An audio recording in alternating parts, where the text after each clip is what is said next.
Welcome to the Gene Policini Center on the campus of the Rochester Institute of Technology, where tonight the Atlantic Hockey postseason resumes. 7-seeded Holy Cross is in the semifinals, thanks in part to Liam McClinsky, who had a huge series against AIC that included a series-clinching overtime winner. While for RIT, it was also an overtime game winner that helped the Tigers move on.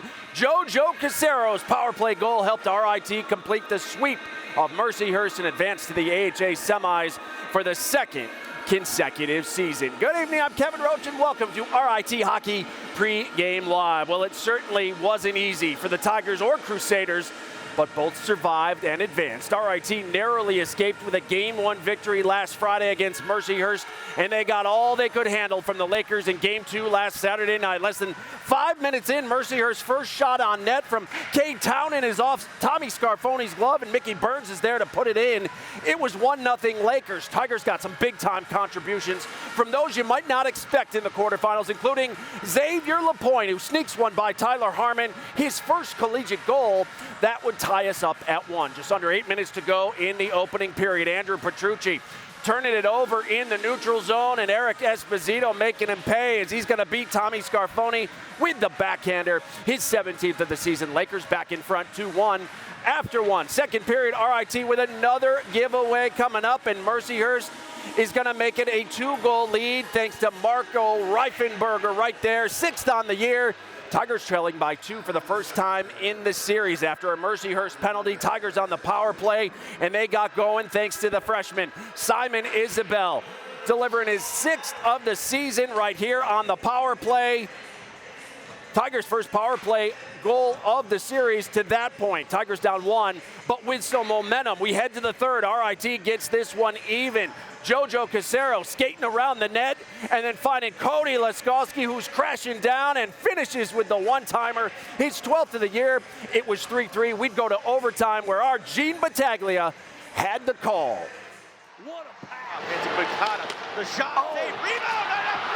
Push the side. Laskowski sends it through. Tigers still with the possession. 1:15 remaining in the man advantage. Casero for the win. Yes. That's it.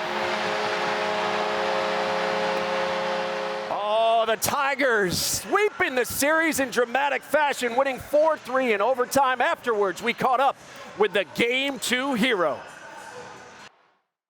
I mean, I honestly just stand there and the boys go to work and I get a good pass and just close my eyes and I shoot. So lucky it went in. We worked really hard tonight. Unreal game by the boys to come back and finish that off. Talk about the comeback, down 3-1. Never a doubt in your mind, was there? No doubt. We're such a big family in there. We believe in one another. So much trust within our group. So no doubt in my mind we're coming back tonight. Talk about moving on to the semifinals and what it means to this program. It's huge. I mean, when's the last time RIT's made it to the finals or won something? So that's the next step, and is the semifinals to our next goal. So big for us. Oh, it was big for the Tigers. They move on. They improved to 20-8 in the Atlantic Hockey quarterfinals and advanced to the conference semifinals for the 10th time in program history. JoJo's overtime game winner was his team-tying 13th goal of the season. Tommy Scarfoni stopped 32 in net, and some big ones at that for RIT. While Xavier Lapointe, as I mentioned, notching his first collegiate goal, one of the unsung heroes during last week's series. More on that coming up later in the show. Now, RIT is 5-4 all-time in the conference semifinals. However, this year, for the first time in Atlantic Hockey postseason history, the semifinals moved from a single elimination game to a best-of-3 series. With more on the series and the Tigers, our John DiTullio standing by live now with RIT head coach Wayne Wilson. All right, Kevin, thanks so much. Wayne, we're going to go through the rearview mirror. When you look back at last week, those were 2 games that were decided late. Your team able to finish. What's your biggest takeaway from that sweep of Mercyhurst? Just resiliency, fighting through, playing the whole 60 minutes, not getting down when you face adversity. I thought we really kind of came together as a team. Our special teams were good, goaltending, discipline was good throughout the weekend. So all those things are important in trying to advance, and they become more important as you keep trying to win games. You've played Holy Cross 4 times. They're completely different from Mercier. So the adjustment your team has to make, not only tonight, but for this series. Well, I think they're very well coached. They're a hard-working team. They're trying to capitalize in the neutral zone with trying to create some turnovers on our part. So we've got to be smart with the puck. So puck management's going to be necessary. But we want to get in on the forecheck and make them go the whole 200 feet and see if we can capitalize on turnovers ourselves and really just play with a lot of energy and great focus and be ready for some of the things that they're trying to do. In special teams, your special teams are rolling right now. Normally these games could be decided by special teams. Yeah, and Holy Cross is going to be a real test here in special teams. They were the last 2 times we played them, so we've got to be sharp in those areas as well. We don't want to take a lot of penalties. We don't want to put them on the power play very often. We know what's going to happen, but we've got to be good in that area. And then our power play just got to be patient, move the puck real quick, and exploit where we think we can exploit them. I do love the best of 3 semifinal series, right, Wayne? The best team normally will prevail in a 3-game set. Well, it will prevail, and whoever plays the best in this 3 games is going to move forward. So we want to be the best team in this particular series, and we can't be looking back at standings and things like that. We want to be real sharp here this weekend. Our focus is on Holy Cross and really just trying to get through this as best we can. Now, I know you're Wayne Wilson, last time I checked. Spring break and play. We got to do something about spring break next year. Yeah, I don't know if that's going to happen, but yeah, we're hoping for a good crowd here tonight. The weather's not cooperating either, but yeah, I mean the crowds have been outstanding, and we're going to miss our students, that's for sure. But we're focused on the game and playing, and then whatever crowd's here, we're going to use to our advantage. Best of luck tonight. That's head coach Wayne Wilson here with RIT. Kevin, let's send it back to you. All right, thank you so much, John. Well, RIT was the only team to advance with a sweep last weekend. The 3 other quarterfinal series all needed a decisive Game 3 on Sunday to determine who was moving on. Game 3 between AIC and Holy Cross. We pick it up in the second period off the faceoff. It's Tyler Giardozzi with the power play goal to put the Crusaders in front, 3-2. But the Yellow Jackets would answer on a power play of their own. Late in the period, Blake Bennett scores to tie us at 3. No one scored in the third, so we would go to overtime. Late in the overtime, number 1, AIC can't clear the zone. Liam McClincy keeps it in. Holy Cross the shot. McClincy the rebound winner. Holy Cross knocks off the 3-time defending AHA champs and advances to the semis for the first time in 12 years. With more on the Crusaders playoff run in tonight's matchup with the Tigers, second-year head coach Bill Riga is with our Gene Battaglia. All right, thanks, Kevin. And Coach, welcome back to Rochester. Interesting weekend, interesting month. Talk about the path that your team took to get back here to the semifinal. Yeah, I mean, we've had a pretty good second half of the year, and we ran into a little bit of a hiccup the last weekend of the regular season. 10 minutes left in the last game. We're in 4th place. We're ahead. Game ends 10 minutes later. We're in 7th place, and we're at AIC. So we had our work cut out for us on the road there and knocking off the 4-time defending champs, and it was hard. And we just had a game plan and kind of stuck to it, even lost the first game and just kept fighting and kept fighting. So I give our guys a lot of credit. And now it's a different level. The intensity picks up, and I'm aware of that, and I think we all know it, but this is the first time these guys have done that, so it's going to be interesting to see how they react. Yeah, first time in the playoffs, but benefit to your team. This is now the 5th time you've seen the Tigers. Talk about the preparation that went into this and, your familiarity with RIT. Yeah, it's a little bit broken when you play the 3rd game on a Sunday, and you got to give them some rest, so your preparation time's a little shorter.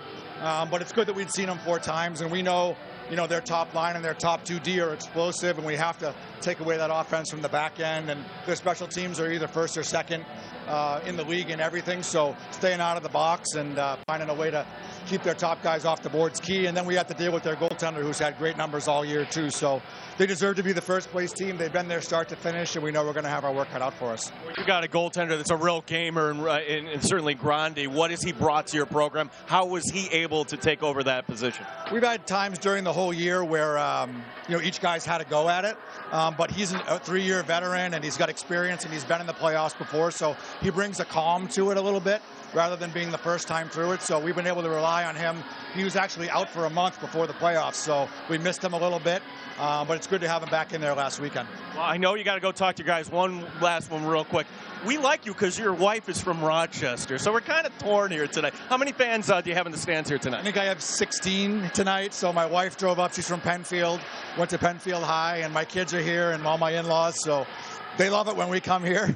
They don't have to deal with the crowd like we do, but it's certainly a homecoming of sorts for me and for my family, and I love this area as well, so it's good to be back. Coach, good luck tonight. Appreciate it. Thanks. That's head coach Bill Riga, Holy Cross. Kevin, we send it back to you. All right, thank you so much. Well, still to come on Pregame Live, it has finally arrived. We'll explain what the Tigers finally got their hands on this week. Plus, RIT advanced last weekend thanks to timely contributions from unexpected heroes. That story is on the way. But first, Carter Wilkie had 2 assists in last week's quarterfinals. The Tigers will need a big series from their leader in points if they hope to advance to next weekend's championship. The Calgary native will join our Kim Coffey live ringside next as our coverage of the Atlantic Hockey semifinals rolls on from the Gene Policini Center here at RIT. It's game 1 between the Tigers and Crusaders at 7:05. This is Pregame Live.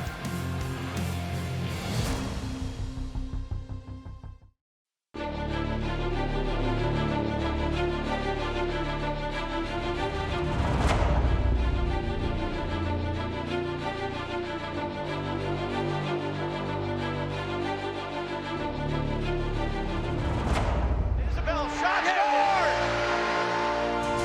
Oh, he scores! We are tied at 3. The Mandevers consider the win! That's it!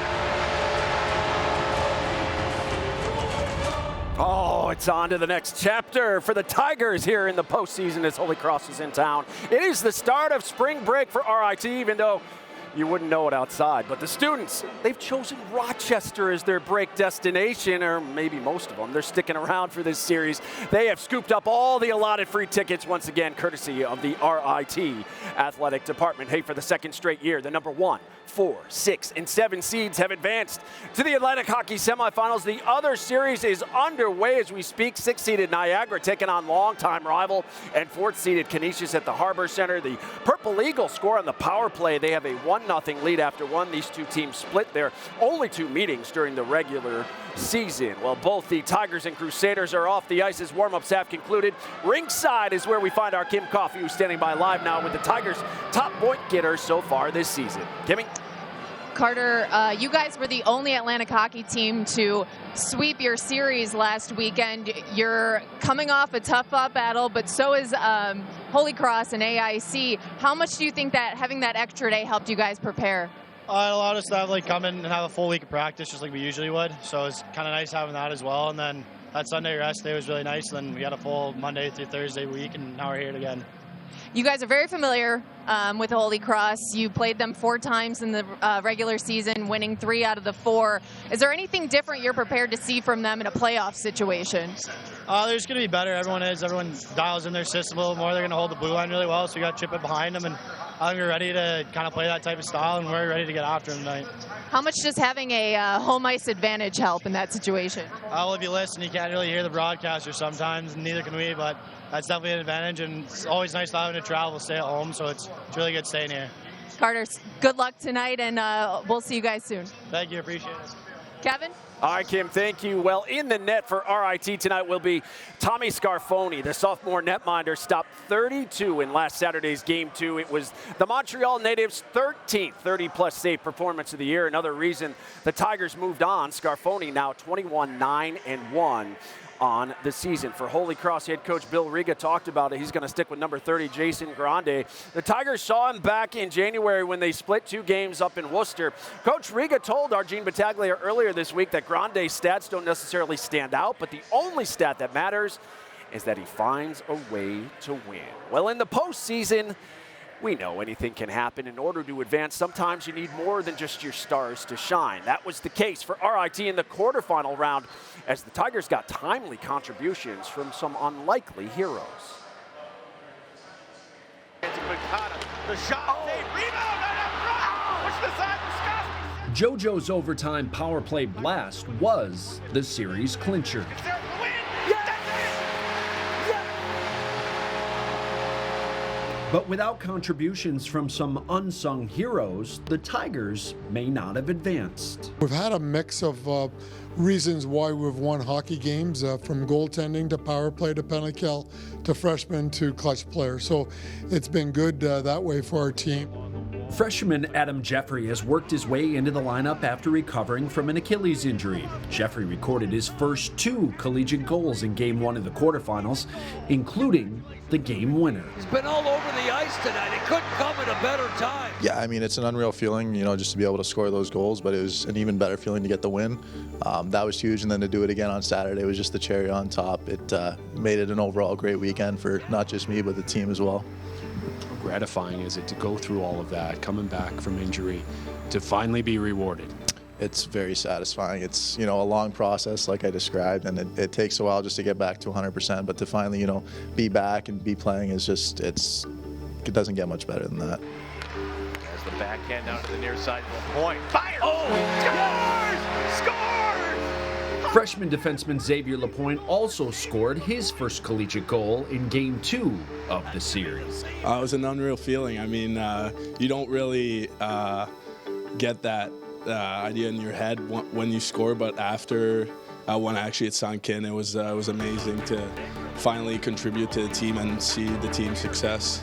I mean, I wasn't looking for a goal, but like it for sure takes a bit of weight off my shoulders. If the Tigers hope to hoist their first AHA championship since 2016, they may need more unsung heroes to steal the spotlight. We believe in everyone that's on our roster. If we didn't believe in you, you wouldn't be on our roster. We would have made the cut and saved the whole commitment that you have to have in order to have success. So for them, it's just settling down and trying to find their game. They all were very, very good players from the previous teams before they got to our program. We want to see some of that in their game now come out into them. So it's a coach trying to give them a little bit of belief, but they've got to really kind of believe in themselves strongly.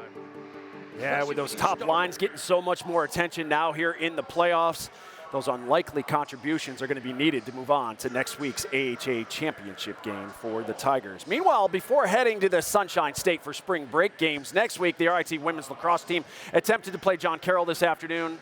Oh, the snow forced the game to be suspended. You couldn't even see. It was 7-2 RIT after 1. No word on if the game will be made up. Now, you're looking at the RIT baseball score. They're in Orlando, obviously not playing here. It's currently 81 and sunny. It's 31 here. Tigers trying to go 4-0 on the year. They are tied with Waynesburg of Pennsylvania 8-8 in the 8th inning. Good for them to be down there. You can keep up with all your favorite Tiger teams with the RIT Athletics app. You'll find scores, highlights, live broadcasts, so much more. Stay connected to your Tigers anytime, anywhere by downloading the RIT Athletics app on all the devices listed at the bottom of your screen. Well, still to come on Pregame Live, we'll flash back to October when the Tigers and Crusaders last met here in Rochester. Plus, RIT Associate Head Coach Dave Inzalaco will join us to break down tonight's Game 1 matchup. It's all straight ahead on your home for Tiger Hockey. You're watching Pregame Live.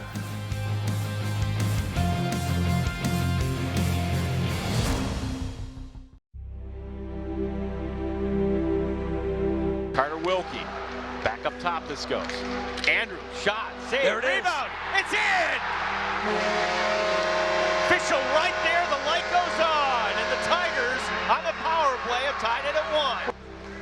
Girodosi a little out in front of him as Nicholson racing to it.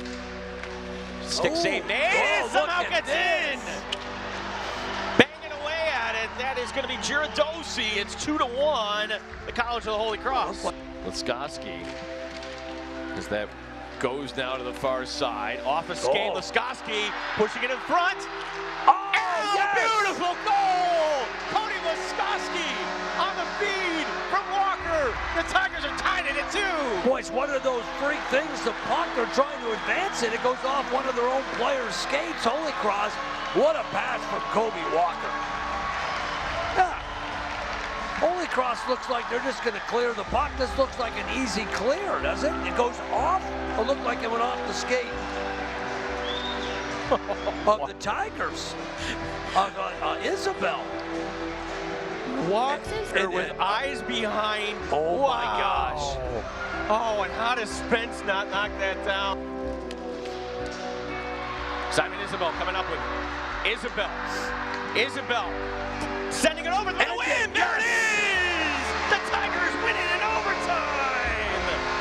Elijah Gonzalez. Oh, yeah, the Tigers swept the 2 games back here in October and took 3 of 4 in the series this season. RIT leads the overall series and is 5-3 against the Crusaders in the postseason. RIT won a quarterfinal matchup in 08 and 09, but lost to Holy Cross in the first round series back in 2014. You saw that great pass there from Kobe Walker. He will again be out of this series with an injury. As we welcome you back inside the Gene Policini Center here at RIT, where you're watching RIT Hockey Pregame Live, presented by Taylor the Builders. We continue our countdown to puck drop of Game 1 of the AHA semifinals. That comes up for you at 7:05. Well, last season, the Tigers were bounced in the semifinals following a heartbreaking 1-goal loss to Air Force. This weekend, both teams need 2 wins to advance to next Saturday's title game. As we bring in John and Gene, and guys, Holy Cross plays a much different style of hockey than Mercyhurst did. This shapes up to be a much more physical series, one the winner's going to have to grind out and earn this weekend. No doubt about it. Good evening to you, Kevin, and we're happy to be joined ringside by Dave Insulaco. And Dave, you just heard what Kevin said. Is that fair to say that this is going to be a more physical series this weekend? That's a very accurate assessment. Comes down to what?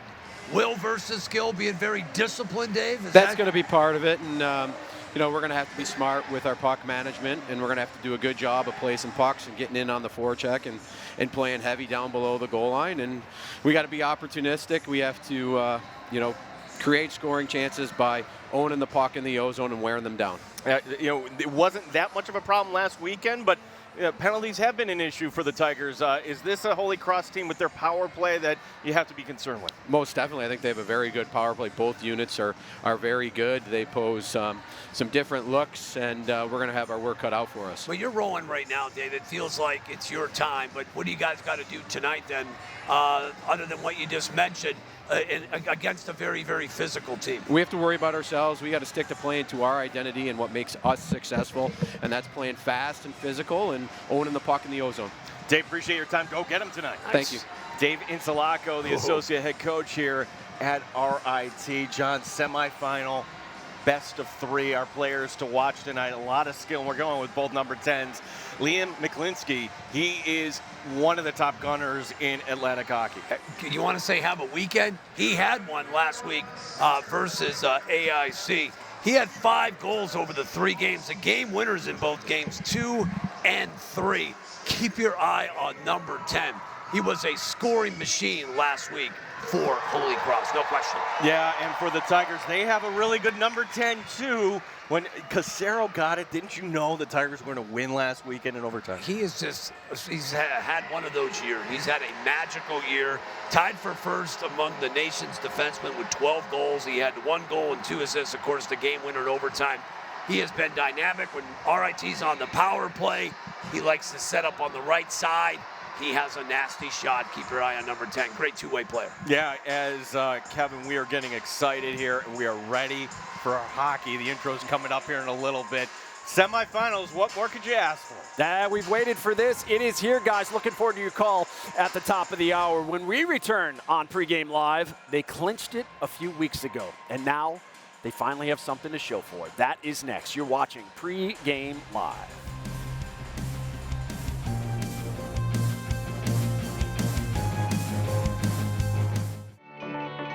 We are helping to heal, entertain, connect, and grow. Once a year, RIT pulls back the curtain and invites you to see creativity on display. April 29th on the RIT campus. We are making our mark on the world, but first it starts here at the Imagine RIT Creativity and Innovation Festival. We are back here on Pregame Live. The Tigers back in the conference semifinals for the 2nd consecutive season, while Holy Cross is making its first appearance since 2011. The Tigers were the top seed and regular season champions that year, too. This week, Athletic Director Jackie Nicholson presented the Tigers with the Bob DiGregorio regular season trophy.